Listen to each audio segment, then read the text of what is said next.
हरे कृष्ण मित्रों, आज हम आपको बताएंगे कि स्वर्ण में अर्थात सोना में कलयुग का वास है। इसीलिए स्त्रियों को सोने के गहने पहनना चाहिए या नहीं। स्वर्ण में कलयुग का निवास बताया गया है, इसीलिए स्त्रियों को सोने के गहना पहनना अच्छा रहता है या नहीं। आइए जानते हैं।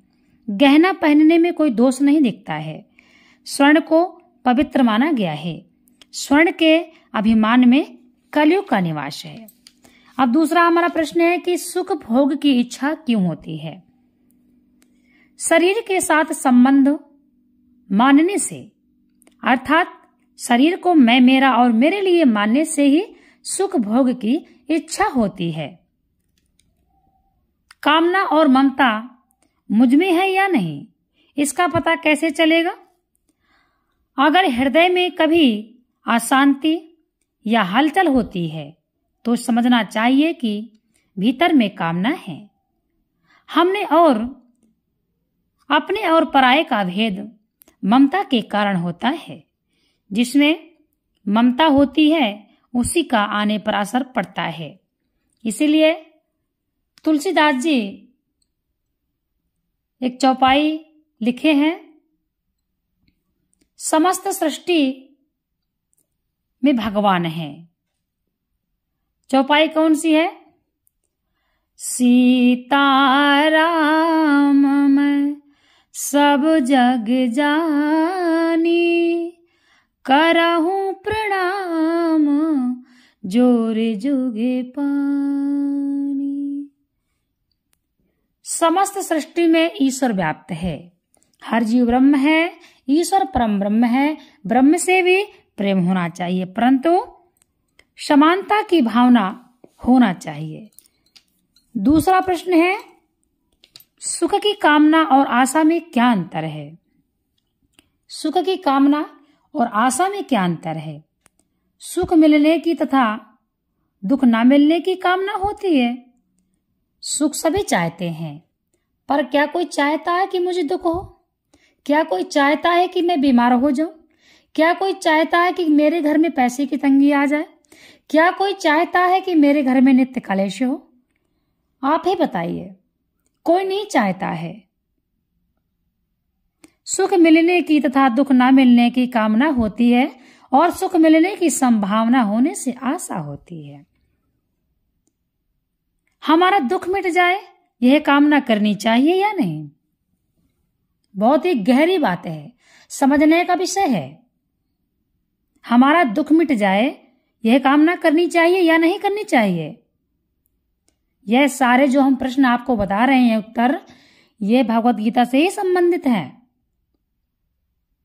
हमारे पास कोई दुख है, कोई संकट है, परेशानी है, तो हम यही कामना करेंगे कि भगवान हमारा संकट दूर हो, भगवान हमारी रक्षा करें, हमारा दुख मिट जाए।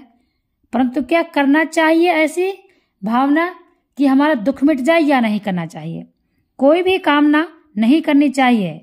दुख मिट जाए या कामना करेंगे तो सुख का भोग होगा, बंधन मिट जाए यह कामना करेंगे तो मुक्ति का भोग होगा। देखिए, कोई भी कामना हमें नहीं करनी चाहिए। यदि हमें सुख है तो कैसी कामना करनी चाहिए और दुख है तो कैसी कामना करनी चाहिए। यह सारे प्रश्न भगवत गीता से ही संबंधित है। हम पहले भी आपको बतला चुके हैं। कोई भी कामना नहीं करनी चाहिए। दुख मिट जाए यह कामना करेंगे तो सुख का भोग होगा, बंधन मिट जाए यह कामना करेंगे तो मुक्ति का भोग होगा। जड़ता से संबंध विच्छेद भी अपने लिए ही नहीं हो, नहीं तो सूक्ष्म अहम रह जाएगा। तात्पर्य है कि हमें कुछ लेना है ही नहीं। साधक जितना भगवान पर निर्भर होता है उतना ही वह आगे बढ़ता चला जाता है। वह अपनी इच्छा कोई इच्छा ना रखे, सब भगवान पर छोड़ दे तो बड़ी विलक्षणता आ जाती है और समग्र की प्राप्ति हो जाती है। अतः अपनी मुक्ति की भी इच्छा ना रखें, यह बढ़िया है।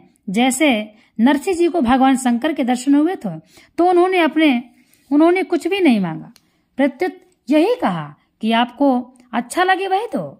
मनुष्य उतनी ही इच्छा करता है जितना उसको अपनी दृष्टि से दिखता है, परंतु आगे तत्व अनंत है, आगे बहुत विलक्षण ऐश्वर्य है। साधक अपना आग्रह ना रखे, संतोष ना करे और स्वतः आगे बढ़े। हमें खुद ही पता नहीं है कि हमें क्या चाहिए, असली सुख क्या है। आप ही सोचिए, यदि हमारे सामने भगवान आए और कहे मांग लो जो मांगना है, तो हम क्या मांगेंगे? हमें तो भगवान का साथ हमेशा के लिए चाहिए, इसलिए हमको तो भगवान के शरण ही मांगनी चाहिए।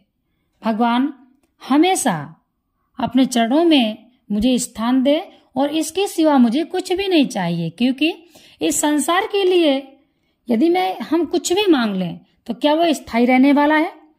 मान लीजिए आपने गाड़ी, बंगला, प्रॉपर्टी की मांग कर ली, क्या आपका शरीर हमेशा इसको यूज करेगा? नहीं करेगा। इसीलिए हमें भगवान का साथ चाहिए।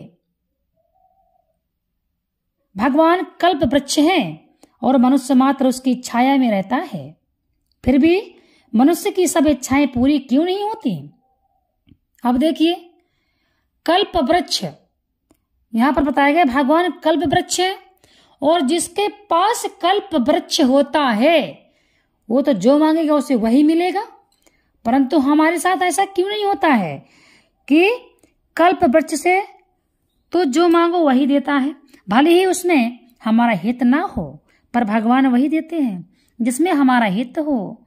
लोग तो वह अच्छा करते हैं जिससे परिणाम में दुख पाना पड़े, इसलिए भगवान उनकी इच्छा पूरी नहीं करते कि बस इतना ही दुख काफी है, और क्यों चाहते हो कल्प वृक्ष और देवता, तो तुम दुकानदार के समान हो, पर भगवान पिता के समान हैं।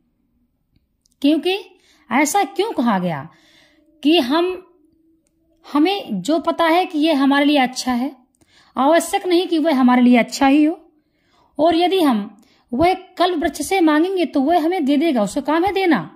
परंतु भगवान हमारे लिए पिता है और कल्प वृक्ष भी है। भगवान सोचकर ही देते हैं कि क्या